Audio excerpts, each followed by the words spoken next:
Mom? That's Dad. Lily's fingers tightened around my wrist so suddenly that my coffee sloshed against the lid and burned my palm. Her voice was barely louder than the hum of the bus engine, but it cut through me sharper than any shout ever could. I turned slowly, afraid of what I might see, and even more afraid of what I might not. 3 rows ahead, by the window, sat a man with his head slightly bowed. His shoulders looked narrower than I remembered. His dark jacket worn at the seams. His hair, once thick and black, had thinned and turned uneven at the edges, like he'd been cutting it himself. He didn't move, didn't look back. But I knew that posture. I knew the curve of that neck. I knew the way he held his hands folded together like he was hiding something. 5 years.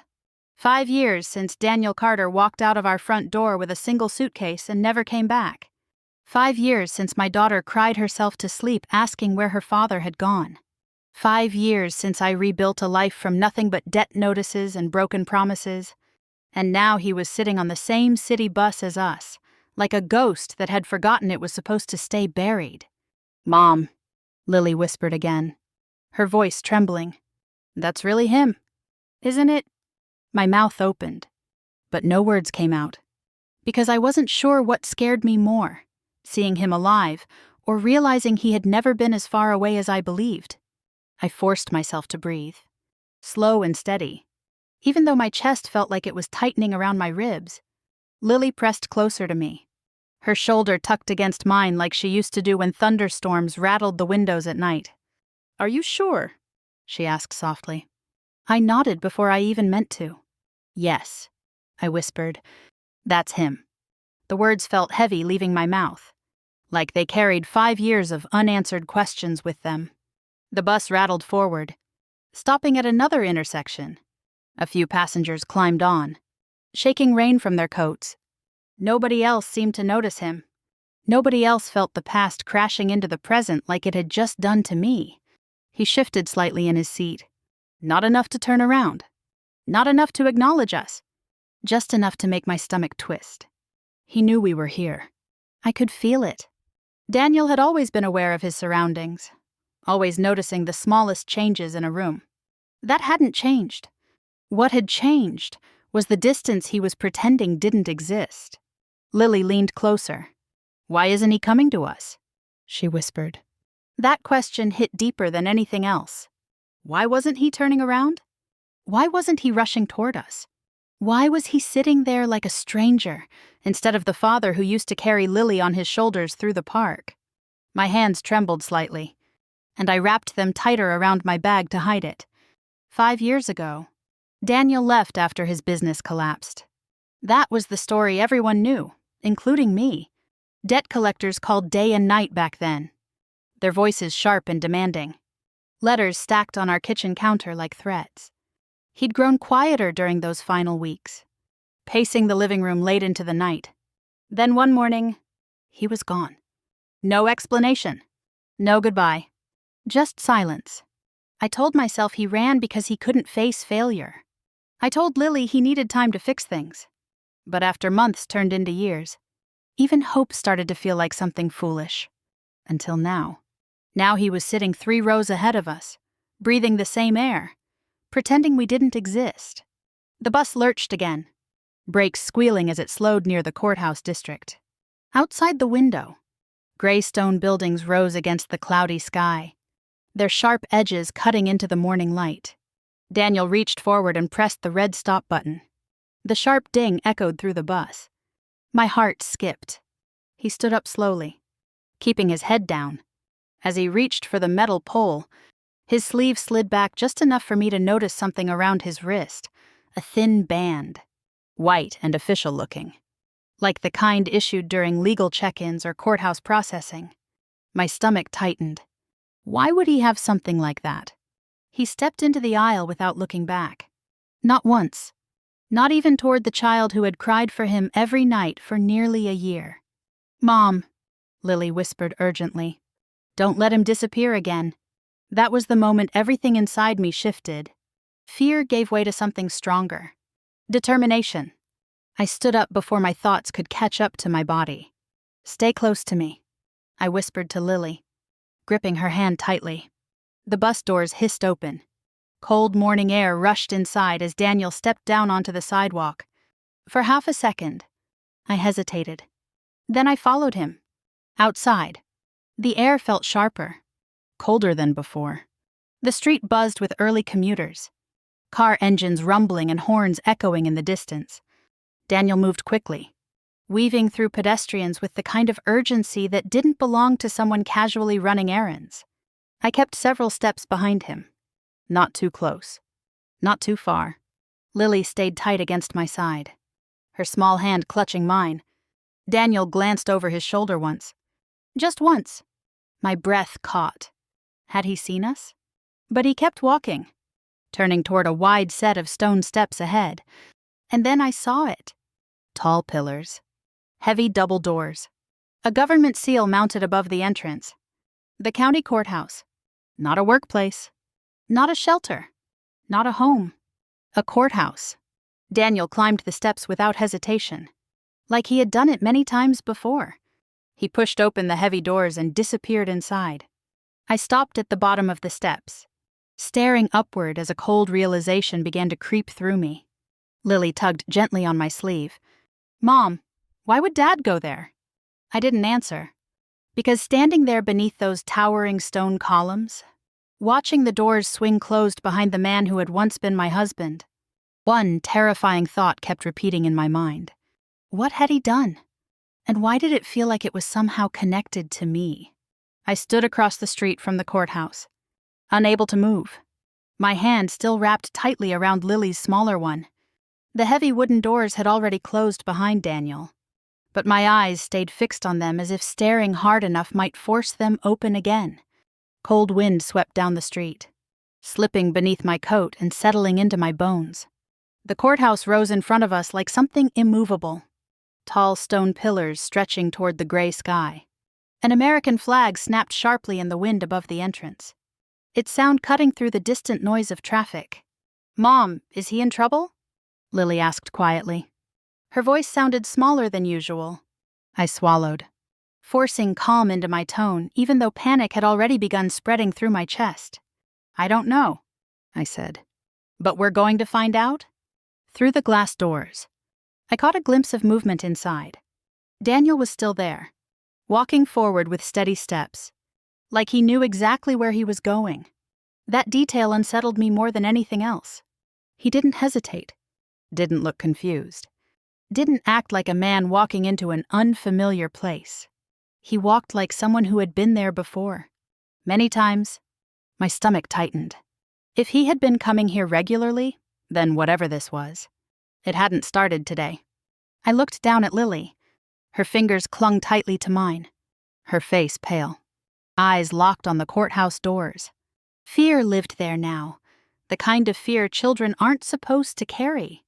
And suddenly, staying outside felt more dangerous than going in. "Stay close to me," I whispered. I pulled open the heavy courthouse door. Cold air rushed past us as we stepped inside. The sound changed instantly, quieter, heavier. Every step echoed against polished floors. The smell of old paper and cleaning chemicals lingered in the air.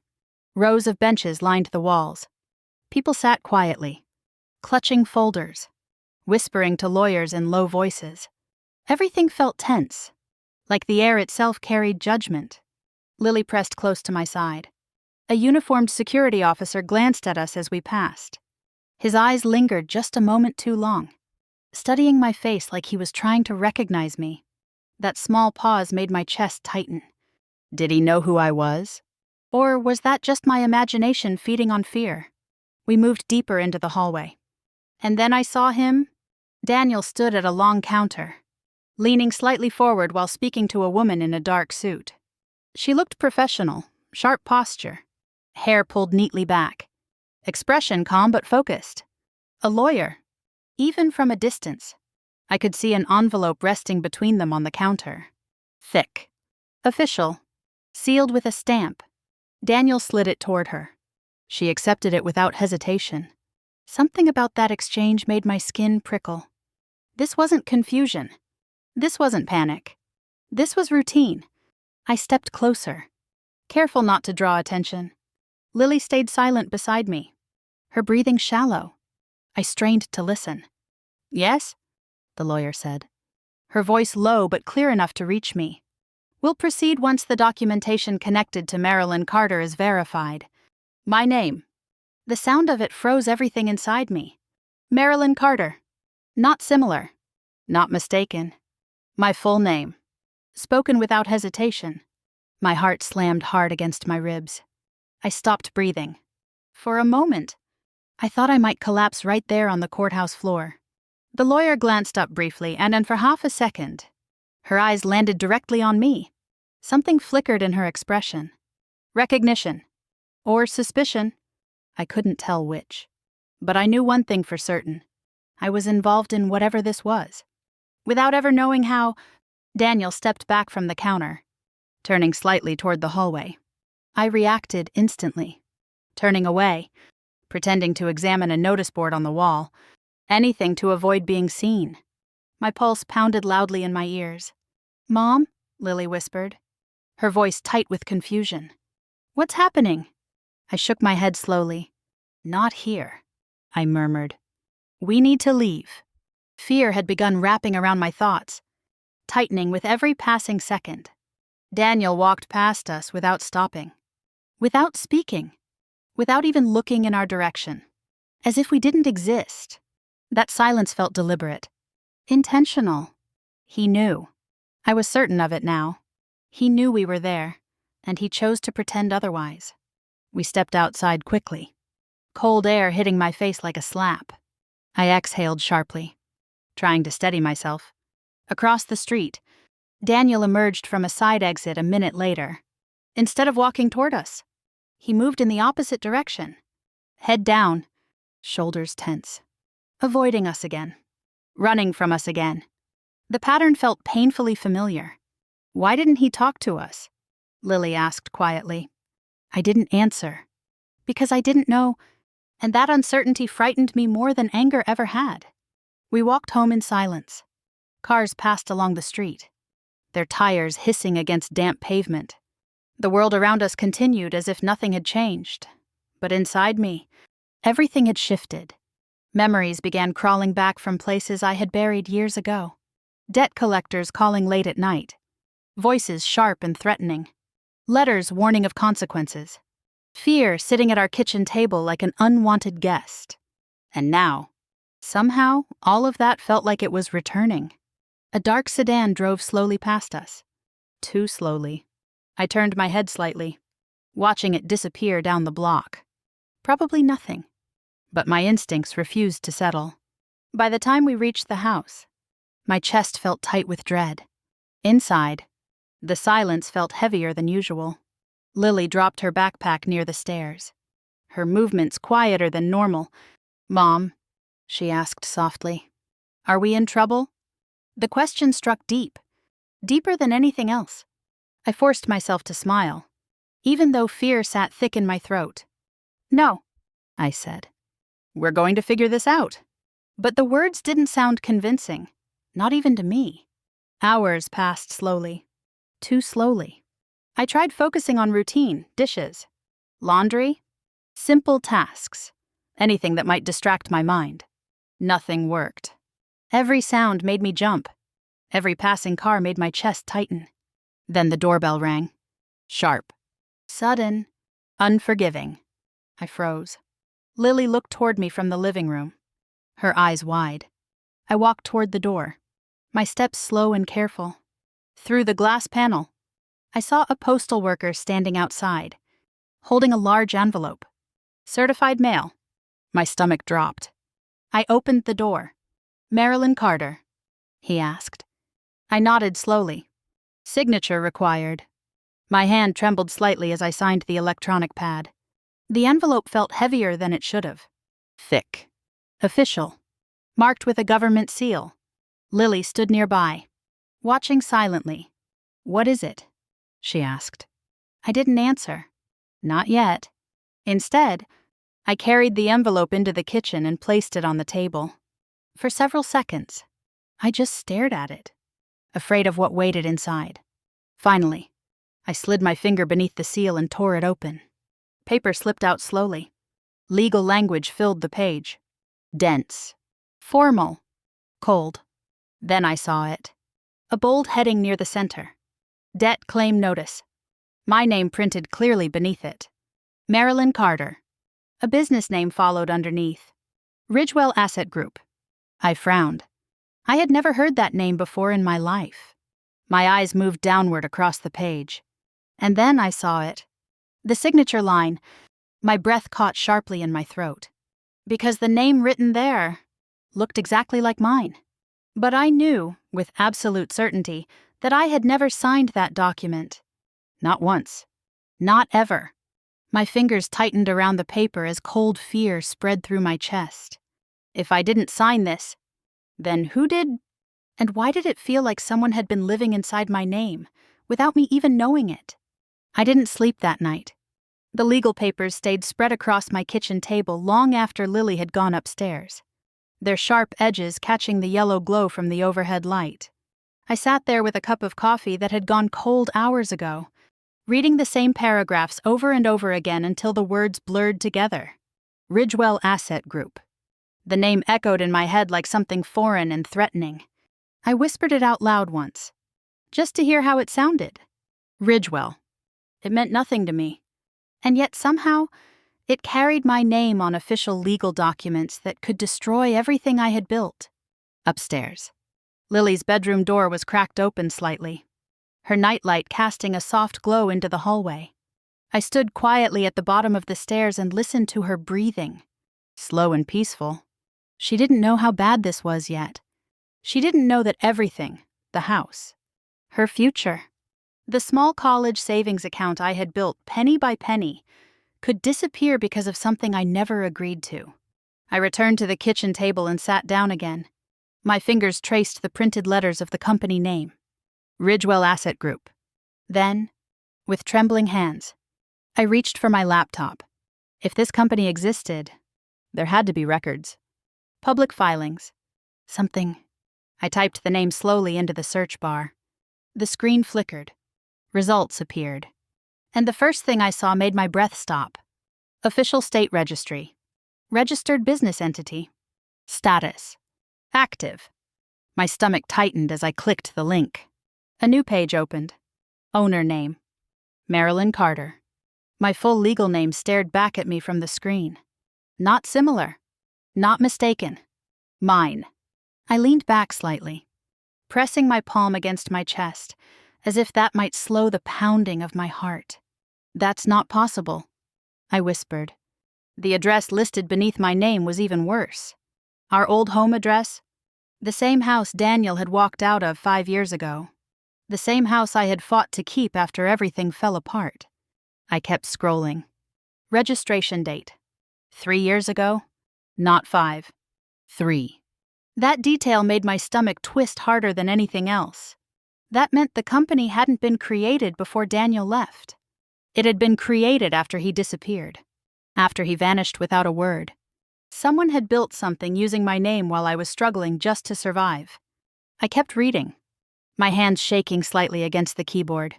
Financial filings appeared next. Transaction reports. Investment summaries. Numbers moved across the screen in columns and rows that made no sense to me. Money flowing in. Money flowing out. Large sums. Too large. Far beyond anything I had ever handled in my life. This wasn't a mistake. This wasn't an accident. This was planned. And then I saw something that made my breath catch again. A scanned document. Attached beneath the filing. I clicked it open. The image loaded slowly. Pixel by pixel. When it finally appeared, my heart nearly stopped. My signature. At least, something that looked like it. The shape was close. Too close. But there was something slightly off. The curve of the M.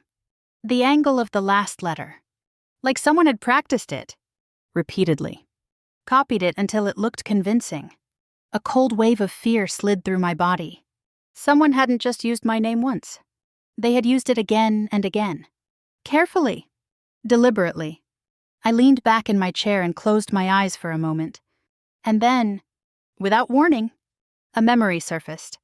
5 years ago. The night before Daniel left. I saw it clearly, like I was standing inside that moment again. The living room had been quiet except for the sound of his pacing. Back and forth. Back and forth. His suitcase sat near the door. Half packed. Like he wasn't even sure what he was doing. "What's going on?" I had asked him back then. He didn't answer immediately. Just kept pacing. Then finally, he turned toward me. "I'm doing this to protect you," he said. At the time, those words had confused me. Protect me from what? I thought he meant debt collectors, financial collapse, embarrassment. But now those words sounded different, darker, more urgent. And then another detail from that night surfaced. Something I had nearly forgotten. The phone ringing. Daniel staring at it without answering. The caller ID flashing one name across the screen. Victor. His older brother. I opened my eyes suddenly, my breath sharp. Victor Kane. I hadn't thought about him in years. Not really. But now his name settled into my thoughts like something dangerous. I turned back to the laptop and typed his name into the search bar. Results appeared instantly. Articles. Business listings. Legal records. Victor Kane, financial consultant. Investor. Advisor. But also multiple failed ventures. Disputes. Lawsuits. Aggressive negotiation tactics. The more I read, the tighter my chest felt. Victor had always been charming on the surface. Too charming. At family dinners, he dominated conversations, speaking confidently about investments and risk-taking. Daniel used to admire him, trusted him completely. I remembered the way Victor would smile across the table, his voice smooth and reassuring, promising big returns and safe opportunities. Now that memory felt poisonous. I clicked another document. Ownership structure. A chart appeared on the screen. My name listed at the top. Major shareholder. My breath turned shallow. I never bought shares. Never invested $1. Then my eyes moved downward. Another name appeared beneath mine. I froze. Victor Kane. Co-owner. The room suddenly felt colder. Like the air itself had shifted. Victor. Daniel's brother. My brother-in-law. The man who once sat at our Thanksgiving table, laughing and passing dishes across to my daughter, now listed beside my name as co-owner of a company I never created. Fear crawled up my spine. This wasn't random. This wasn't coincidence. This was family. Family manipulation. Family betrayal. Upstairs, I heard Lily shift in her bed. The sound pulled me back to the present. I turned slightly, staring toward the staircase, my chest tightening with fear. Everything I had rebuilt was hanging by threads I didn't even know existed. My phone buzzed suddenly against the table. I jumped at the sound. Unknown number. Blocked caller ID. I stared at the screen, my heart pounding. Should I answer? Before I could decide, the ringing stopped. Silence returned. Heavy. Uncomfortable. Not relief. Not safety. Just waiting. Waiting for the next thing to fall apart. I turned back to the laptop slowly, my eyes returning to the ownership document. Victor Kane. Co-owner, my name printed directly above his. The truth settled into my chest like something heavy and irreversible. This wasn't just fraud. This wasn't just legal trouble. This was betrayal from someone who had once called himself family. And the worst part? I didn't know if Daniel had been his victim. Or his partner. My phone vibrated against the kitchen counter just as Lily was finishing her cereal. The sharp sound made me jump, my nerves already stretched thin from another sleepless night. I reached for the phone slowly, half expecting another unknown call that would leave me more confused than before. Instead, it was a text message. Unknown number. Short. Direct. We need to talk about Ridgewell Asset Group. My breath caught. For a moment, I simply stared at the screen, my heart beginning to pound harder with every second that passed. Then another message appeared beneath the first.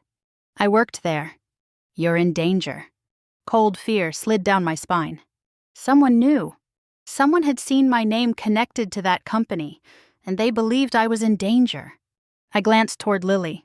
She was rinsing her bowl at the sink, humming quietly to herself, unaware of the storm building around us. I turned back to the phone, my thumb hovering over the keyboard. Before I could type anything, a third message appeared. Meet me. Cornerstone Diner. 1 hour. An address followed. My stomach tightened. This could be a trap. Or it could be the only chance I had to understand what was happening.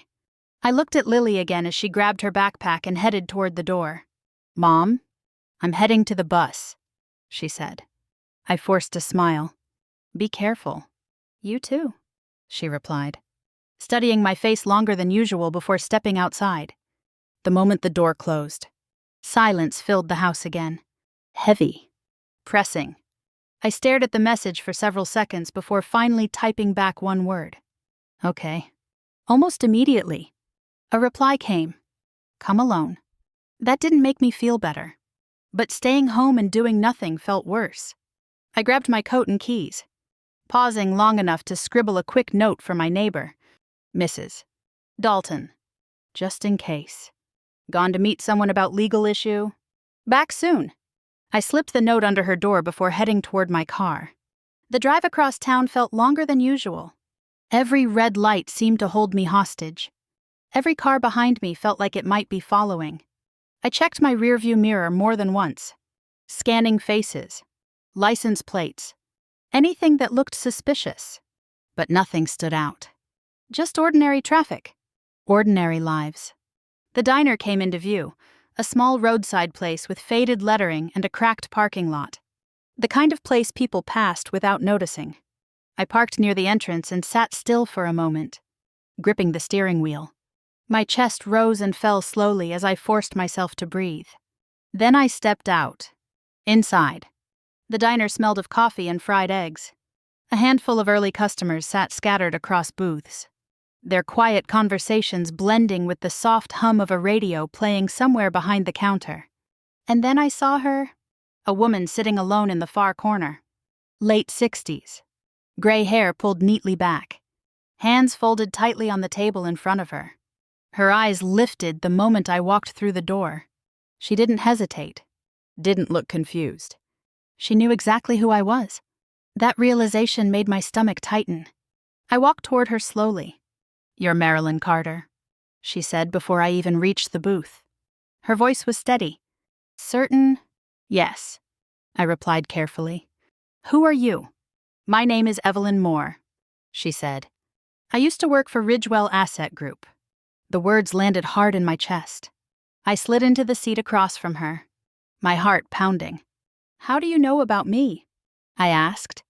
She gave a small, tired smile. Because you look exactly like the signature. A chill passed through me. My signature, I whispered. Evelyn nodded slowly. I handled internal accounting records, she said. And I saw your name more times than I can count. My fingers tightened against the edge of the table. What kind of company was Ridgewell? I asked. She exhaled slowly, glancing around the diner as if making sure no one was listening. It wasn't legitimate, she said quietly. It was an investment funnel scheme. Money came in from investors and moved through multiple accounts before disappearing. My breath shortened. It means fraud, she said firmly. The word settled heavily between us. Fraud. Not misunderstanding. Not error. Cream. My throat tightened. And my name? I asked. Evelyn reached into her purse and pulled out a thin folder. She slid it across the table toward me. Your name appears on more than one account, she said. I opened the folder slowly. Pages filled with numbers. Transfers. Account summaries. Everywhere I looked, my name appeared again and again. Marilyn Carter. Marilyn Carter. Marilyn Carter. My chest tightened painfully. I never opened any of these, I whispered. I know, Evelyn said quietly. Her calm certainty made my fear worse. How do you know? I asked. Because I saw the way those accounts were created, she replied. Her voice lowered. Someone else did it. A knot formed in my stomach. Who? I asked. Evelyn hesitated. For just a moment. Then she leaned slightly forward. I remember your husband, she said. Daniel. The name didn't need to be spoken. My pulse quickened. What about him? I asked. He wasn't comfortable there, she continued. Always nervous. Always distracted. Like he knew something was wrong. That surprised me. Daniel had always been confident, steady, reliable. At least, that's what I remembered. Did he run the company? I asked. Evelyn shook her head immediately. No, she said. He didn't lead anything. Her eyes darkened slightly. But I remember hearing arguments.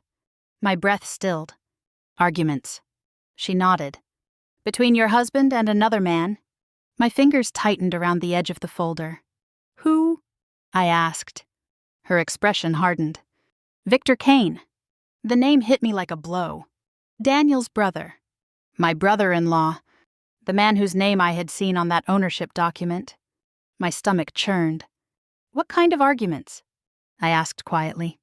Evelyn leaned closer, lowering her voice even further. Threats, she said. Money disputes. Control? The word control echoed inside my mind. Suddenly, everything felt larger, more dangerous, more real. Evelyn opened another page inside the folder and pointed to a highlighted section. This, she said. I followed her finger. Account number. Transfer record. Large amounts of money moving between unfamiliar institutions. Those funds passed through accounts tied to your identity, she continued. A cold wave spread through my chest. That means... It means, she interrupted gently, that if investigators look at these records, your name is the one they'll see first. My breathing grew shallow. My vision blurred slightly. This wasn't just fraud anymore. This was liability. Criminal liability. Evelyn watched me carefully. You need to understand something, she said. Her voice softened, but carried urgency. Authorities have been watching this company quietly for months. Fear tightened in my chest. If they move forward, she continued, you could be charged before anyone else. Before Victor. Before Daniel. Me. The weight of those words pressed down heavily. My future. My daughter's future. Everything at risk. Then Evelyn said something that made my heart stop. Your husband didn't disappear by choice. I looked up sharply. What do you mean? She held my gaze steadily.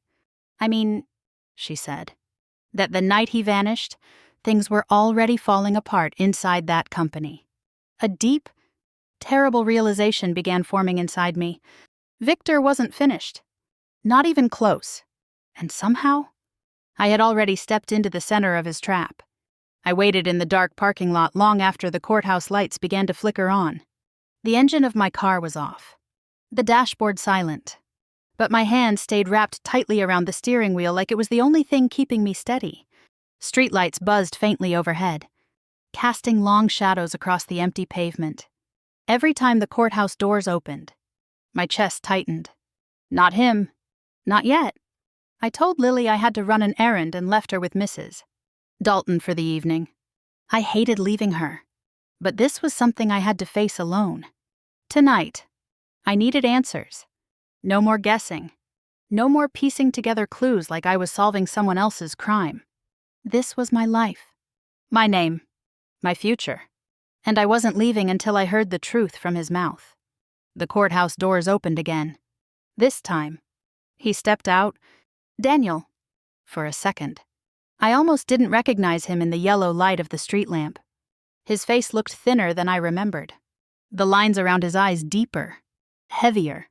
His shoulders sagged slightly, like he carried something invisible pressing down on him. He paused at the top of the steps, looked left, then right, scanning the empty parking lot, like he expected someone to be watching. That small movement sent a chill down my spine. He wasn't just tired. He was afraid. I opened the car door slowly. The sound echoed louder than it should have in the quiet night. Daniel turned toward me. Our eyes met. For the first time in 5 years. The distance between us felt unreal, like the years themselves had formed a wall standing between us. I stepped forward. One step, then another. My chest tightened as anger surged upward, burning through the fear that had been sitting inside me all day. "Where have you been?" The words burst out before I could stop them. They came louder than I intended, sharp and raw. Years of silence poured into that single question. Daniel didn't answer immediately. Instead, he lowered his head. That silence made something inside me snap.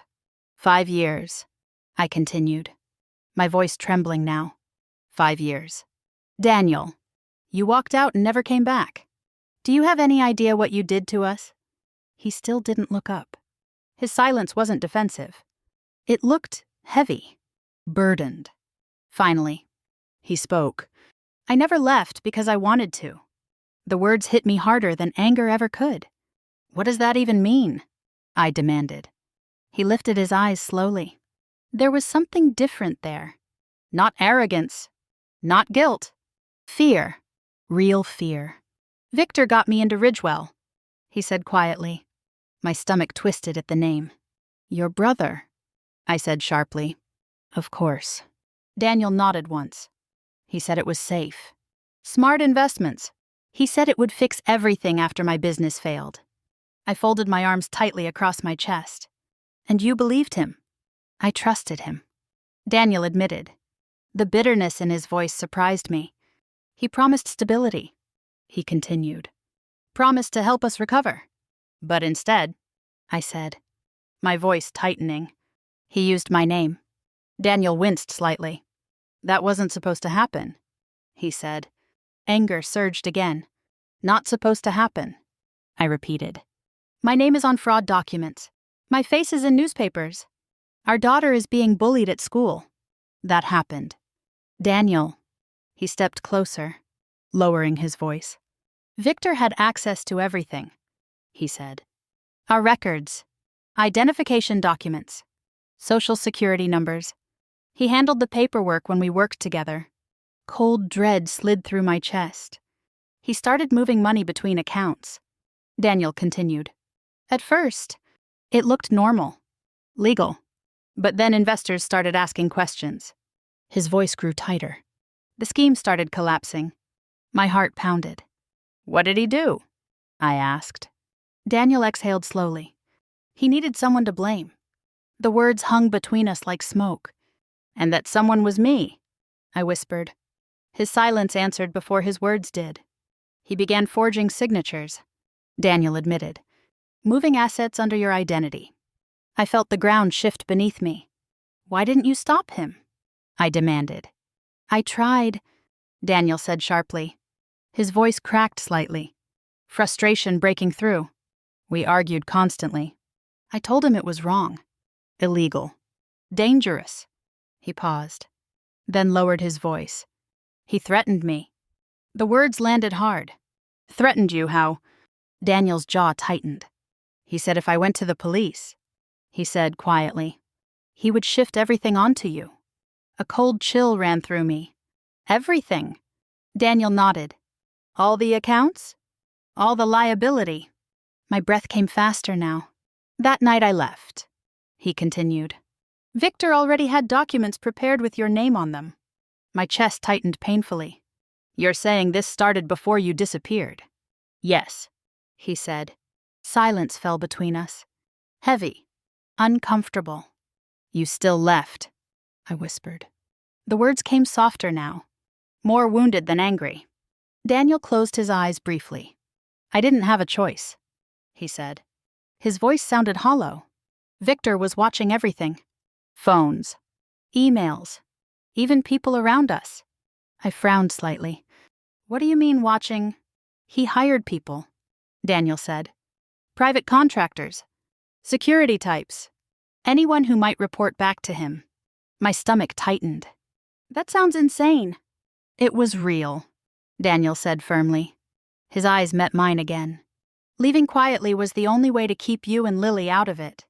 That explanation stirred something complicated inside me. Part anger, part doubt, part fear. You left us alone, I said quietly. Yes, he whispered. Pain flickered across his face. And I regret that every day. The sincerity in his voice made my chest ache in ways I didn't expect. But anger still lived inside me. Strong. Persistent. Victor isn't finished, Daniel said suddenly. The urgency in his voice made me tense. What do you mean? He's still moving money, Daniel continued. Still filing documents. Still using your identity. My heart pounded harder. He wants someone to take the fall, Daniel said. The words felt heavy, dangerous. And that someone, I began slowly. Daniel nodded once. You? Cold fear wrapped tightly around my chest. This wasn't just about the past. This was still happening. Right now. Daniel hesitated, glancing around the parking lot again. His shoulders tensed slightly. There's something worse, he said quietly. The words sent a wave of dread through me. Worse than this, I whispered. He didn't answer immediately. Instead, he stepped back slightly, his face tightening with something that looked dangerously close to fear. There's something you don't know yet, he said. The night air felt colder suddenly, sharper, more dangerous. My heart pounded as I stared at him, dread curling tightly inside my chest, because whatever secret he was about to reveal felt like it might be the one that destroyed everything I had left. I waited in the dark parking lot long after the courthouse lights began to flicker on. The engine of my car was off, the dashboard silent. But my hands stayed wrapped tightly around the steering wheel like it was the only thing keeping me steady. Streetlights buzzed faintly overhead, casting long shadows across the empty pavement. Every time the courthouse doors opened, my chest tightened. Not him. Not yet. I told Lily I had to run an errand and left her with Mrs. Dalton for the evening. I hated leaving her. But this was something I had to face alone. Tonight, I needed answers. No more guessing. No more piecing together clues like I was solving someone else's crime. This was my life, my name, my future. And I wasn't leaving until I heard the truth from his mouth. The courthouse doors opened again. This time, he stepped out. Daniel. For a second, I almost didn't recognize him in the yellow light of the street lamp. His face looked thinner than I remembered. The lines around his eyes deeper, heavier. His shoulders sagged slightly, like he carried something invisible pressing down on him. He paused at the top of the steps, looked left, then right, scanning the empty parking lot, like he expected someone to be watching. That small movement sent a chill down my spine. He wasn't just tired. He was afraid. I opened the car door slowly. The sound echoed louder than it should have in the quiet night. Daniel turned toward me. Our eyes met. For the first time in 5 years, the distance between us felt unreal, like the years themselves had formed a wall standing between us. I stepped forward. One step, then another. My chest tightened as anger surged upward, burning through the fear that had been sitting inside me all day. Where have you been? The words burst out before I could stop them. They came louder than I intended, sharp and raw. Years of silence poured into that single question. Daniel didn't answer immediately. Instead, he lowered his head. That silence made something inside me snap. 5 years.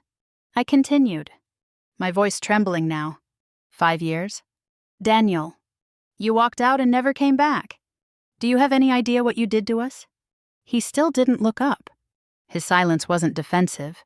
It looked heavy, burdened. Finally, he spoke.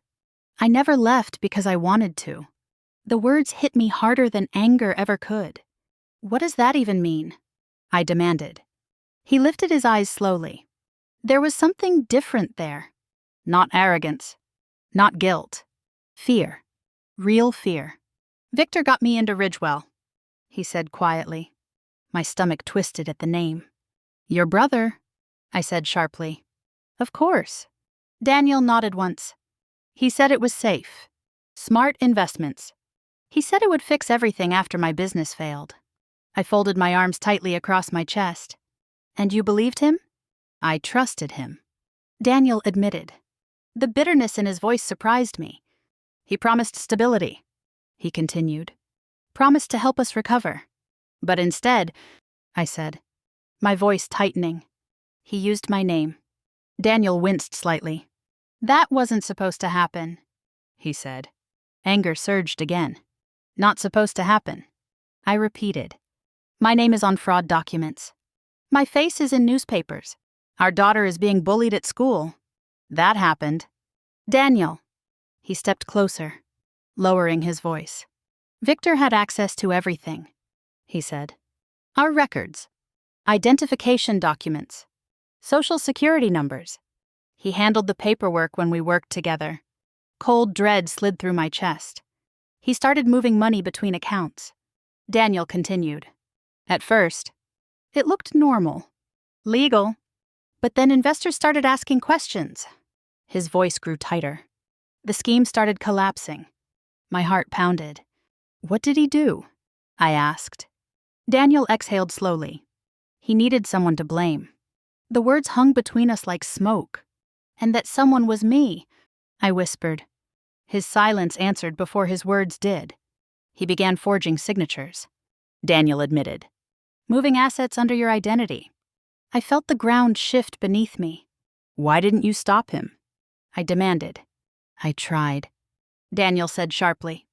His voice cracked slightly. Frustration breaking through. We argued constantly. I told him it was wrong. Illegal. Dangerous. He paused, then lowered his voice. He threatened me. The words landed hard. Threatened you how? Daniel's jaw tightened. He said if I went to the police, he said quietly, he would shift everything onto you. A cold chill ran through me. Everything. Daniel nodded. All the accounts. All the liability. My breath came faster now. That night I left, he continued. Victor already had documents prepared with your name on them. My chest tightened painfully. You're saying this started before you disappeared? Yes, he said. Silence fell between us. Heavy. Uncomfortable. You still left, I whispered. The words came softer now, more wounded than angry. Daniel closed his eyes briefly. I didn't have a choice, he said. His voice sounded hollow. Victor was watching everything. Phones, emails, even people around us. I frowned slightly. What do you mean watching?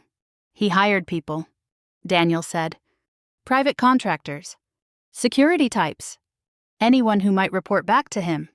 My stomach tightened. That sounds insane. It was real, Daniel said firmly.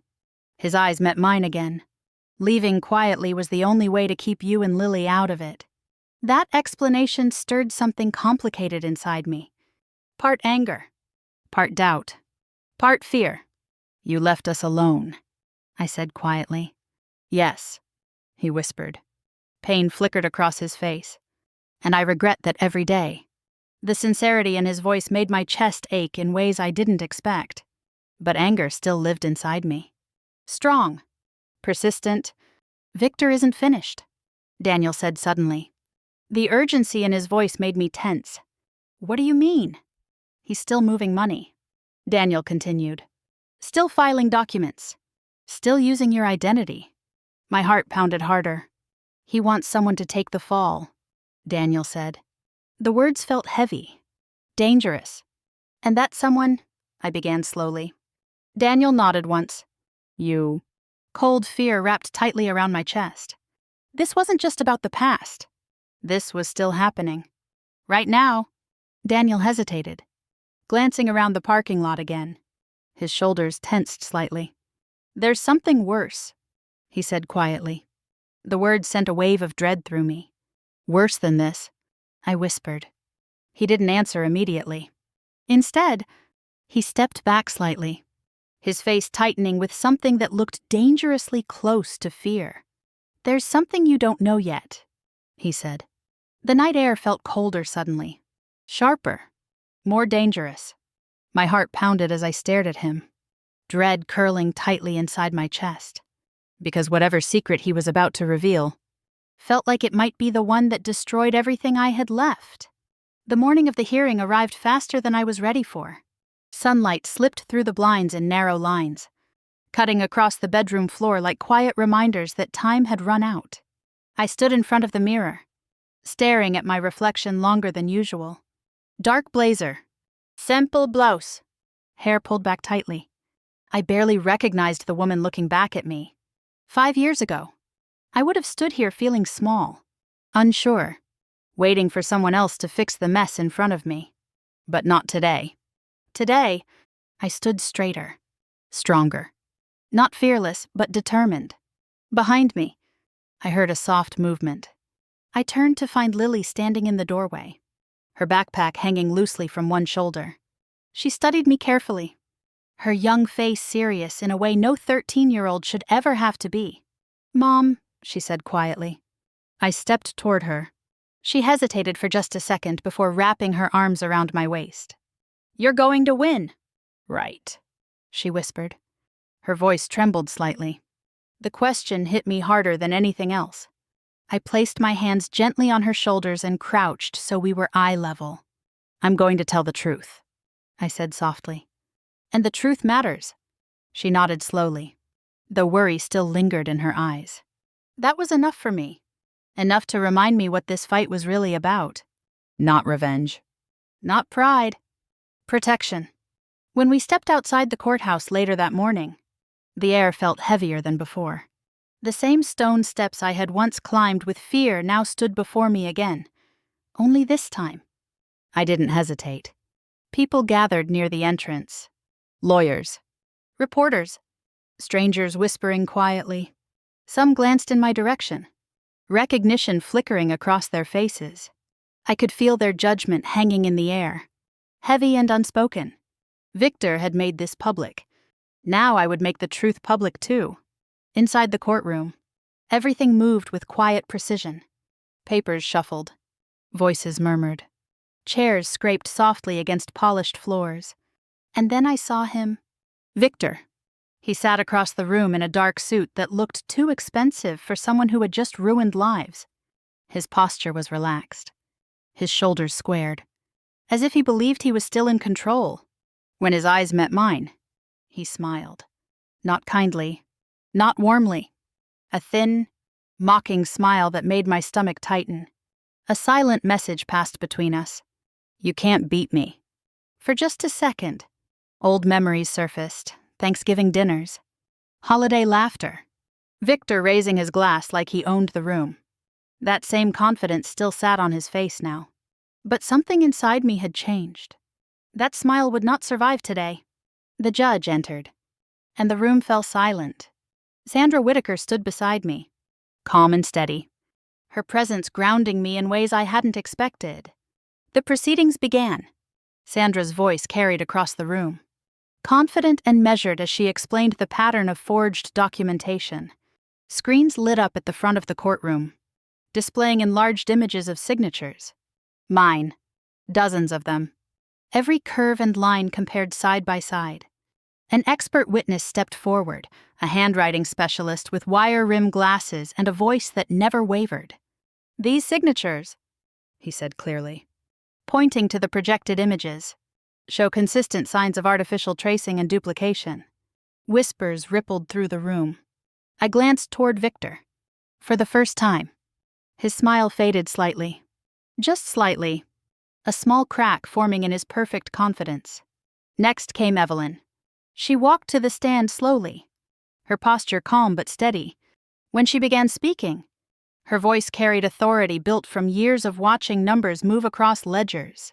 She described the inner workings of Ridgewell, shell companies, false promises, money flowing between accounts that never truly existed.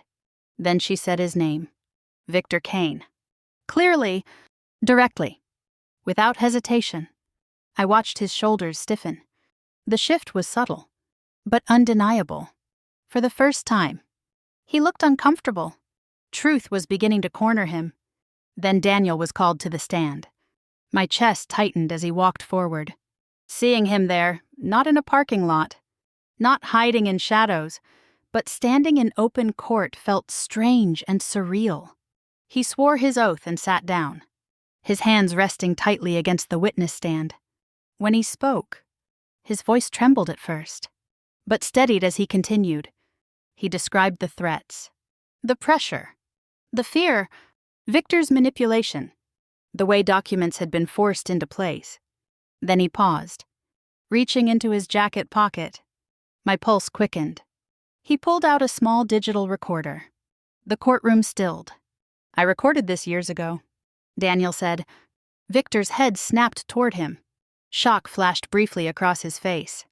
The recorder was handed to the court clerk. Moments later, the sound filled the room. Victor's voice. Clear.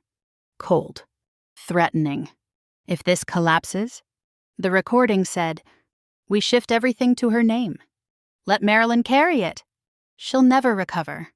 Gasps echoed across the courtroom. My heart pounded loudly in my chest. Victor surged forward suddenly. "That recording is taken out of context." His attorney objected quickly, but the judge raised a hand. Objection denied. The recording continued. Victor's voice again.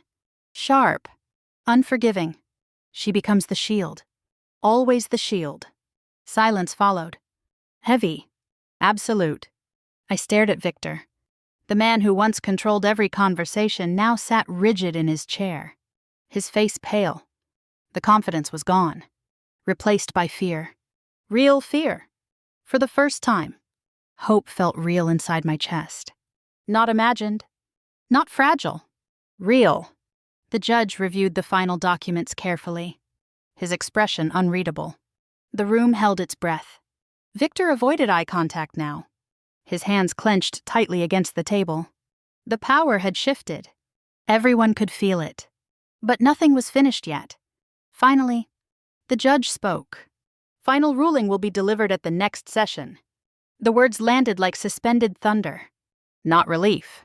Not victory. Waiting. Victor stood quickly, avoiding my gaze as he moved toward the exit. No smirk. No confidence. Just tension. Fear. I remained seated for a moment longer, my hands resting against the wooden table. Justice felt close now. So close I could almost touch it. But not yet guaranteed. And as Victor disappeared through the courtroom doors, one question stayed locked inside my chest. Would the truth finally win? Or would he find one last way to escape it? The morning of the verdict felt heavier than any morning I had ever lived through. Gray clouds stretched across the sky again. Just like the morning Lily first grabbed my hand on that bus. The air outside the courthouse carried the same cold bite. But this time, the fear inside me didn't feel quite as sharp. I stood at the base of the courthouse steps, holding Lily's hand tightly. Her fingers curled around mine just like they had that day on the bus. When everything began, full circle. 5 years of fear, secrets, and betrayal had brought us right back here. Only this time, I wasn't frozen. I was ready. Lily leaned slightly against me, her voice soft but steady. "Mom, whatever happens today, I'm proud of you." The words hit deeper than anything else had in weeks. Proud. Not scared. Not ashamed. Proud. I swallowed hard, blinking against the sting behind my eyes. "Thank you, sweetheart," I whispered. Inside the courthouse, the air felt thick with anticipation. Every sound echoed louder, footsteps, papers shuffling, quiet murmurs spreading through the room like ripples across water. Victor sat at the same table as before, but he didn't look the same. Gone was the easy confidence, the sharp smile that once made him seem untouchable. His shoulders were stiff now, his jaw tight, his hands resting too rigidly on the table. For the first time, he looked uncertain. When his eyes flickered toward me, he quickly looked away. No smirk, no silent threat, just avoidance. And somehow, that small change felt like victory already. The judge entered. Everyone stood. Silence fell instantly. Heavy. Final. We sat again as the judge adjusted the papers in front of him. The room seemed to shrink around us. Every breath felt louder than it should have.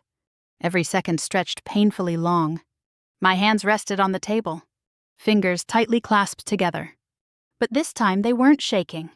Not like before. I could feel Lily's earlier words echoing in my mind. "I'm proud of you." The judge began speaking, his voice calm, measured, every word landing with precision. After reviewing the evidence presented, my chest tightened, including testimony, financial records, and recorded statements. Victor shifted slightly in his seat. "This court finds Victor Kane guilty of financial fraud, identity theft, and conspiracy."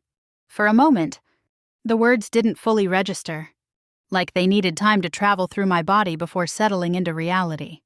Then it hit. Guilty. Victor was guilty.